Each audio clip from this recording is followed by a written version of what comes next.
নমস্কার বন্ধুরা, বানিস food passion চ্যানেলে আবার একটা নতুন পর্বে তোমাদের সবাইকে স্বাগত জানাচ্ছি। আজকে তোমাদের সামনে হাজির হয়েছি দারুণ স্বাদের পেঁপের একটি নিরামিষ রেসিপি নিয়ে। এটা তোমরা রুটি, পরোটা কিংবা ভাতের সাথে অনায়াসে পরিবেশন করতে পারবে। রান্নাটা যতটা সহজ ততটাই সুস্বাদু। তাহলে চলো দেরি না করে রেসিপিটা এবার শুরু করি। এই রেসিপিটা করার জন্য আমি একটা পেঁপেকে ভালো করে গ্রেটারে ঠিক এইরকমভাবে ঘষে নিয়েছি। এবারে এর মধ্যে নিয়েছি কিছুটা আলু, মানে এখানে একটা আলু আমি ঠিক এই রকম লম্বা লম্বা করে তারপর মাঝখান থেকে ছোট ছোট টুকরো করে কেটে নিয়েছি। এখানে মটর ডাল নিয়েছি 100 গ্রামের মতো, ওভারনাইট ভিজিয়ে রেখেছিলাম। আমি ডালটা আগের দিন রাত্রেবেলা ভিজিয়ে রেখেছি আর রান্নাটি করছি পরের দিন সকালবেলা। এবার ডালটাকে একটা মিক্সিং জারে ভালো করে জল থেকে ঝরিয়ে নিয়ে নিলাম। এরপর এর মধ্যে দিয়ে দেব লঙ্কা, দুটো লঙ্কা মাঝখান থেকে ভেঙে দিয়ে দিচ্ছি। এরপর ঢাকনার মুখটা বন্ধ করে নিয়ে ভালো করে পেস্ট করে নেব। দেখো আমি এই রকমভাবে মটর ডালটাকে ভালো করে পেস্ট করে নিয়েছি। মটর ডালের বড়াগুলিকে তৈরি করার জন্য আমি এখানে খুব মিহি পেস্ট করিনি, আদা ভাঙা করে রেখেছি। এতে কি হবে, বড়াগুলি খেতে টেস্ট হয়। বেটে রাখা ডালটাকে একটা পাত্রের মধ্যে নিয়ে এরপর একে একে নুন আর হলুদ দিয়ে দিলাম। এরপর একটা স্পুনের সাহায্যে এইভাবে ভালো করে মিশিয়ে নেব। এতে বড়াগুলির মধ্যে নুনটা ঠিকমতো ঢুকে যাবে। তো আমার এখানে মিশ্রণটি তৈরি করা হয়ে গেছে। এইবার চলে যাবে এগুলিকে ভেজে নেওয়ার জন্য। তার জন্য একটা কড়াই বসিয়ে দিয়েছি গ্যাসের উপর। এবার কড়াইটাকে ভালো মতো গরম করে নিয়ে দিয়ে দিলাম পরিমাণ মতো সাদা তেল।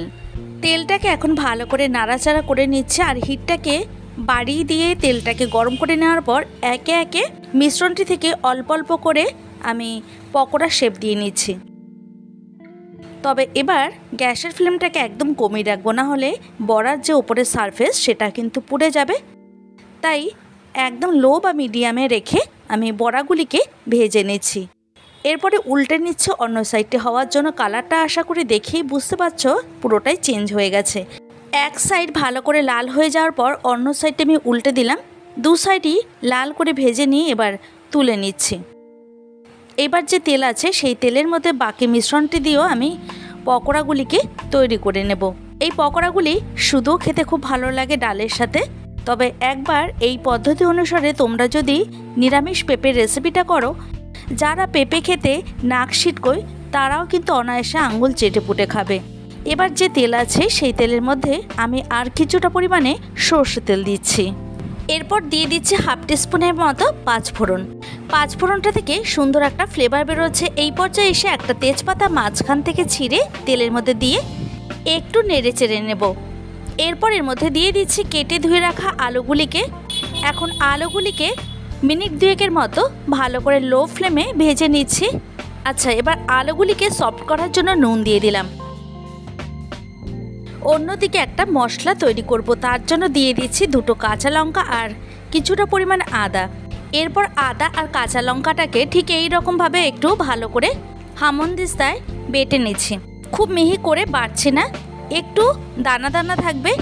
এই পর্যায়ে এসে আমি এটা তুলে নেব। দেখো আমি ঠিক এই রকমভাবে লঙ্কা আর আদাটাকে বেটে নিয়েছি, মানে একটু থেতো থেতো করে নিয়েছি। এদিকে আলুটাকে 2 মিনিটের মতো ভেজে নিয়ে দিয়ে দিচ্ছি হলুদ গুঁড়ো। এরপর দিয়ে দেব এর মধ্যে আদা আর কাঁচা লঙ্কাটাকে।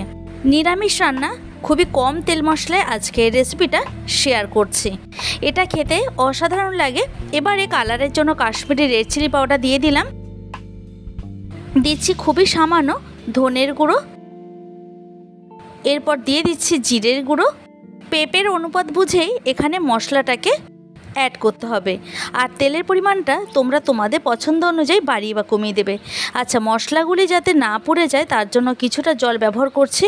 এখন ভালো করে নাড়াচাড়া করে নেব। এতে কি হবে, মশলাটা নিচে থেকে লেগে যাবে না। এবারে দেখো আমি পেঁপেগুলিকে যে গ্রেটারে ঘষে রেখেছিলাম সেগুলিকে ভালো করে ধুয়ে নিয়ে এর মধ্যে দিয়ে দিচ্ছি। গ্যাসের ফ্লেমটাকে একদম কমিয়ে রেখেছি। এবার ভালো করে পেঁপে আর আলুটাকে এর মধ্যে মিশিয়ে নাড়াচাড়া করে নেব। এটা পেঁপে কিনা কেউ বুঝতে পারবে না যারা পেঁপে খেতে অপছন্দ করে। বিশেষ করে বাচ্চারা তো সবজি খেতেই পছন্দ করে না। সেক্ষেত্রে এইভাবে যদি পেঁপে রান্না করে ওদেরকে দেওয়া যায়, ওরা এটা বুঝতেই পারবে না যে এটা পেঁপে রান্না করে দেওয়া হয়েছে। তো যাই হোক, এখানে দেখো পেঁপেটাকে খুব ভালো করে কষিয়ে রান্না করে নিয়েছি। একটু বাড়িয়ে দেবো এবার গ্যাসের ফ্লেমটাকে। প্রায় 4 থেকে 5 মিনিটের মতো আমি এখানে রান্না করে নিচ্ছি। তো 5 মিনিট পর আমি এর মধ্যে দিয়ে দিচ্ছি বেশ খানিকটা পরিমাণে জল। এই জলের মধ্যে পেঁপে আর আলুটা প্রপারলি সেদ্ধ হয়ে যাবে। এবার আবার ভালো করে নাড়াচাড়া করে নিচ্ছি। আলুটাকে চেক করে দেখে নিলাম, তো আলুটা কিন্তু সেদ্ধ হয়ে গেছে। এবার পেঁপেটাকে একটু ভালো করে সেদ্ধ করে নিতে হবে। এইভাবে একটু ভালো করে নাড়াচাড়া করে নিয়ে একটা লিড চাপা দিয়ে দিলাম।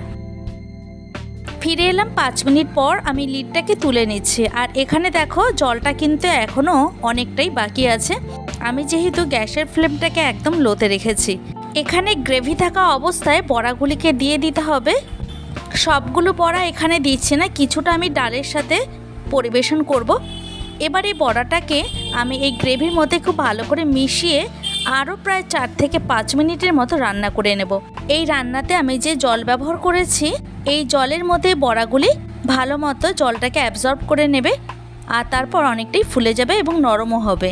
দেখতেই পাচ্ছ মাঝে মধ্যে আমি সমস্ত কিছু চেক করে নিয়েছি। এখানে কিন্তু রান্নাটা কমপ্লিট হয়ে গেছে। এবার একদম শেষে আমি দিয়ে দিচ্ছি খুবই সামান্য গরম মশলা গুঁড়ো।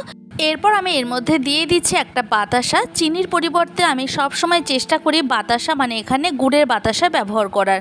এবার হাই ফ্লেমে প্রায় আরও 3 মিনিটের মতো রান্না করে নেব। একদম শেষে আমি কিছুটা পরিমাণে ধনেপাতা কুচি দিয়ে দিচ্ছি। তবে চাইলে তোমরা দিতেও পারো, না হলে নাও দিতে পারো। তবে অবশ্যই ধনেপাতা থাকলে দেওয়ার চেষ্টা করবে, তাহলে খেতে অসাধারণ লাগবে। সত্যি এত সুন্দর হয়, এত কম তেল মশলায়।